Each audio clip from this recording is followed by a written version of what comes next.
Dear brothers and sisters, my name is Naveen Shekhar. I'm speaking to you from India, state Maharashtra. Today we are going to read the book of Matthew chapter 26. The very first subheading for this chapter is the religious leaders plot to kill Jesus. Now it came to pass when Jesus had finished all this saying that he said to his disciples, "You know that after 2 days is the Passover, and the Son of Man will be delivered up to be crucified."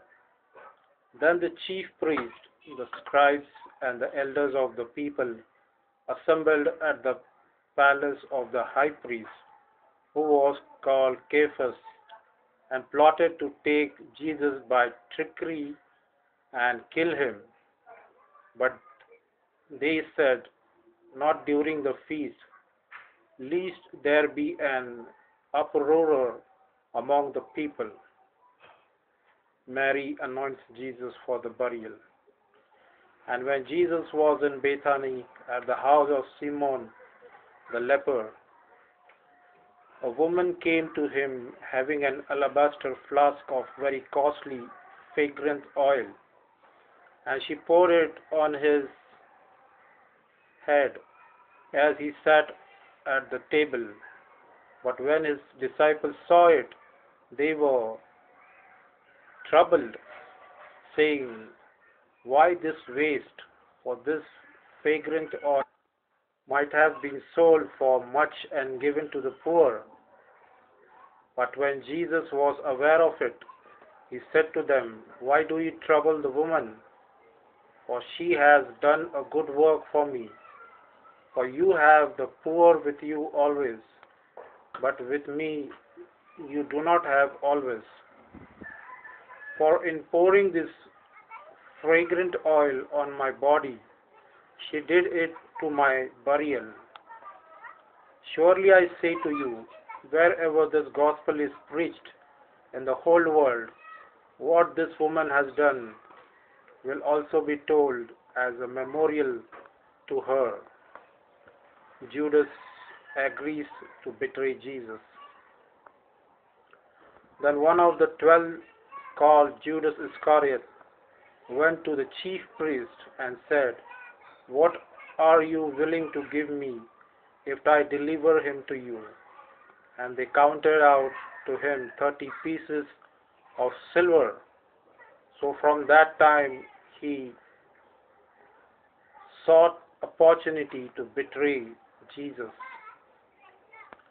Now on the first day of the feast of unleavened bread, the disciples came to Jesus, saying to him, "Where do you want us to prepare for you to eat the Passover?" And he said, "Go into the city to a certain man and say to him, 'The teacher says, my time is at hand. I will keep the Passover at your house with my disciples.'" So the disciples did as Jesus had directed them, and they prepared the Passover. When evening had come, he sat down with the 12. Now as they were eating, he said, "Surely I say to you, one of you will betray me." And they will exceedingly sorrowful, and each of them began to say to him, "Lord, is it I?" He answered and said, "He who dipped his hand with me in the dish will betray me. The Son of Man indeed goes just as it is written of him, but woe to that man by whom the Son of Man is betrayed. It would have been good for that man if he had not been born." Then Judas, who was betraying him, answered and said, "Rabbi, is it I?"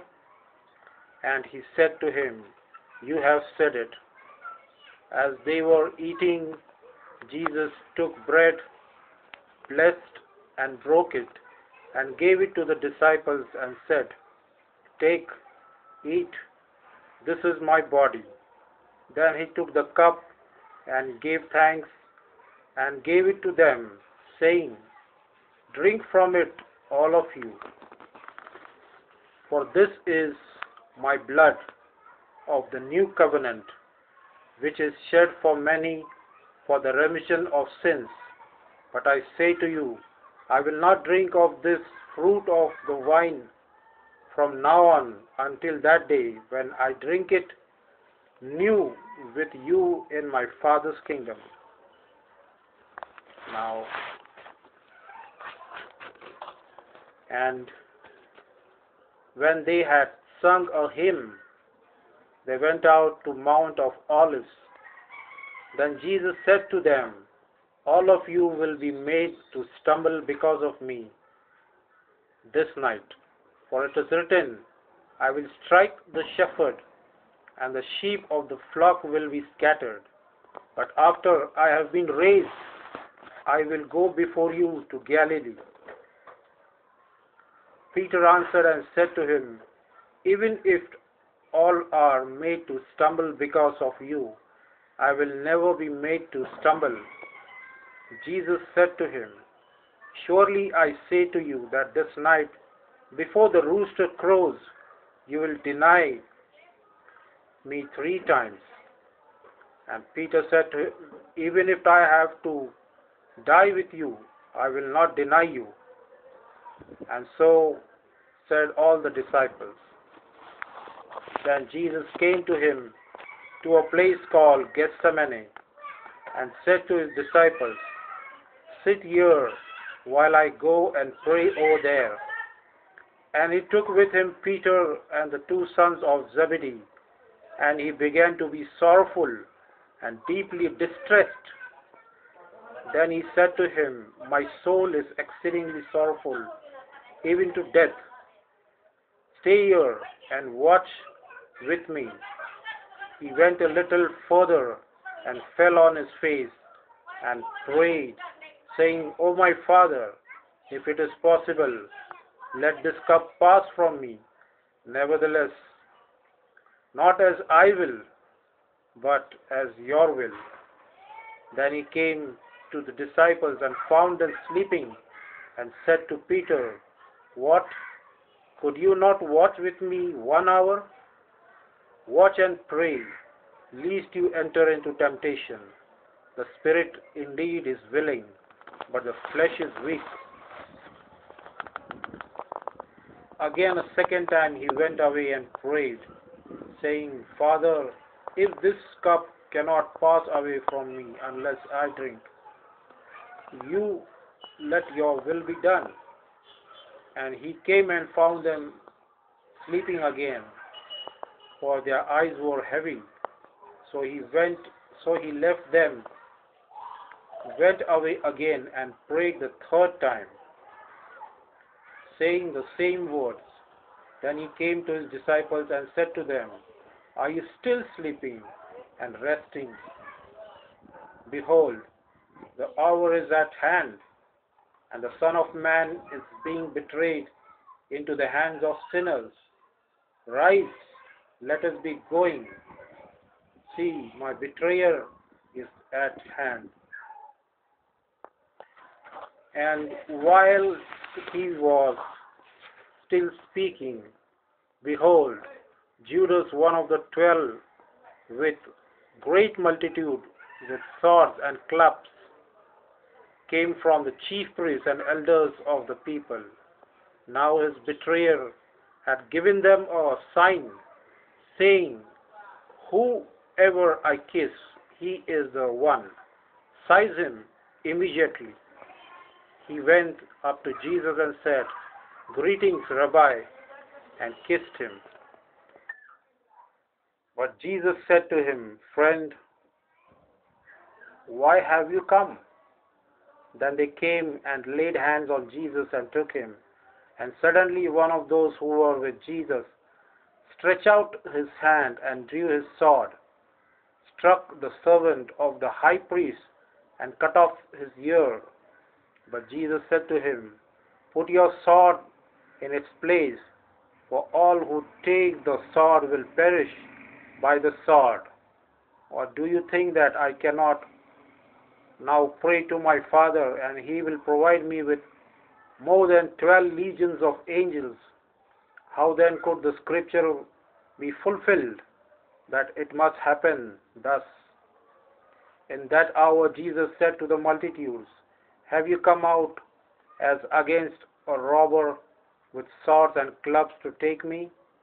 I sat daily with you, teaching in the temple, and you did not seize me. But all this was doing that the scripture of the prophets might be fulfilled. Then all the disciples forsook him and fled. And those who had laid hold of Jesus led him away to Caiaphas, the high priest, where the scribes and the elders were assembled. But Peter followed him at distance to the high priest's courtyard. And he went in and sat with the servants to see the end. Now the chief priests, the elders, and all the council sought false testimony against Jesus to put him to death, but found none. Even though many false witnesses came forward, they found nothing. But at last 2 false witnesses came forward and said, this fellow said, I am able to destroy the temple of God and to build it in 3 days. And the high priest arose and said to him, do you answer nothing? What is it these men testify against you? But Jesus kept silent. And the high priest answered and said to him, I put you under oath by the living God. Tell us if you are the Christ, the Son of God. Jesus said, it is as you said. Nevertheless, I say to you, hereafter you will see the Son of Man sitting at the right hand of the power and coming on the clouds of heaven. Then the high priest tore his clothes and saying, he has spoken blasphemy. What further needs do we have to witness? Look now, you have heard his blasphemy. What do you think? They answered and said, he is deserving of death. Then they spat on his face and beat him, and others struck him with the palm of their hands, saying, prophesy to us, Christ, who is the one who struck you? Now Peter sat outside in the courtyard, and a servant girl came to him, saying, you also were with Jesus of Galilee. But he denied it before them all, saying, I do not know what you are saying. And when they had gone out of the gateway, another girl saw him and said to those who were there, this fellow also was with Jesus of Nazareth.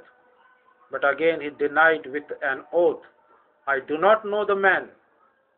And a little later those who stood by came up and said to Peter, surely you also are one of them, for your speech betrays you. Then he began to curse and swear, saying, I do not know the man.